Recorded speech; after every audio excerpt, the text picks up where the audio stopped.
Hello friends, தளபதியோட கடைசி படமான தளபதி 69 படத்தை யார் தயாரிக்க போகிறாங்க அப்படிங்கிறது கிட்டத்தட்ட பார்த்தீங்கன்னா இப்போ ஃபைனல் ஆயிருக்கு. ஸோ அது யார் அப்படிங்கிறத பற்றி இந்த ஒரு வீடியோவில் பார்க்கலாம். அதுக்கு முன்னாடி நம்ம சேனலை இன்னும் சப்ஸ்கிரைப் பண்ணலாம், சப்ஸ்கிரைப் பண்ணிக்கிங்க. வாங்க வீடியோக்குள்ளே போகலாம். தளபதி விஜய் அவர்கள் பார்த்தீங்கன்னா இப்போ கோட் படத்தில் நடிச்சிட்டு இருக்காரு. அடுத்ததாக அவர் எலெக்ஷனில் நிற்க போகிறதுனால அவருடைய கடைசி படமான 69வது படத்தை யார் டைரக்ட் பண்ண போகிறோம் எதிர்பார்ப்பு பார்த்தீங்கன்னா ரசிகர் மத்தியில் ரொம்பவே அதிகமாக இருந்துட்டு வருது. அந்த வகையில் கார்த்திக் சுப்புராஜ், வெற்றிமாறன், நெல்சன், லோகேஷ் கனகராஜ், அட்லி, எச் வினோத், வம்சி பைடிப்பள்ளின்னு நிறைய டேரக்டரோட பேர் பார்த்தீங்கன்னா அடிபட்டுட்டு வருது. இதெல்லாம் ஒரு பக்கம் இருக்க, நம்ம தளபதியோட 69வது படத்தை சன் பிக்சர் தயாரிப்பாங்க அப்படிங்கிற மாதிரியும், இன்னொன்று பார்த்தீங்கன்னா டிவிவி என்டர்டைன்மெண்ட் தயாரிப்பாங்க அப்படிங்கிற மாதிரியும் சோஷியல் மீடியாவில் நியூஸ் போயிட்டு இருக்கு. ஆனால் இப்போ வந்திருக்கிற தகவலின்படி பார்த்தீங்கன்னா மாஸ்டர் படத்தை தயாரித்த ஜேவியர் ப்ரோட்டோ பார்த்தீங்கன்னா இப்போ இந்த படத்தை தயாரிக்க போறாரு அப்படிங்கிற மாதிரி ஒரு நியூஸ் பார்த்தீங்கன்னா சோஷியல் மீடியாவில் வைரலாக போயிட்டு இருக்கு.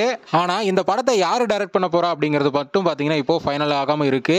ஸோ யார் அப்படிங்கிறது கூடிய விரைவில் பார்த்தீங்கன்னா படக்குழு சைட்ல இருந்து அஃபிஷியலாக வெளியிடுற வரைக்கும் வெயிட் பண்ணி தான் பார்க்கணும்.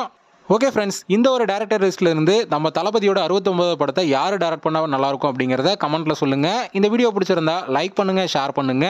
இது போன்ற தளபதி பத்தின அப்டேட்களை தெரிந்து கொள்ள நம்ம சேனலை சப்ஸ்கிரைப் பண்ணி சப்போர்ட் பண்ணுங்க. அடுத்த ஒரு வீடியோவில் பார்க்கலாம்.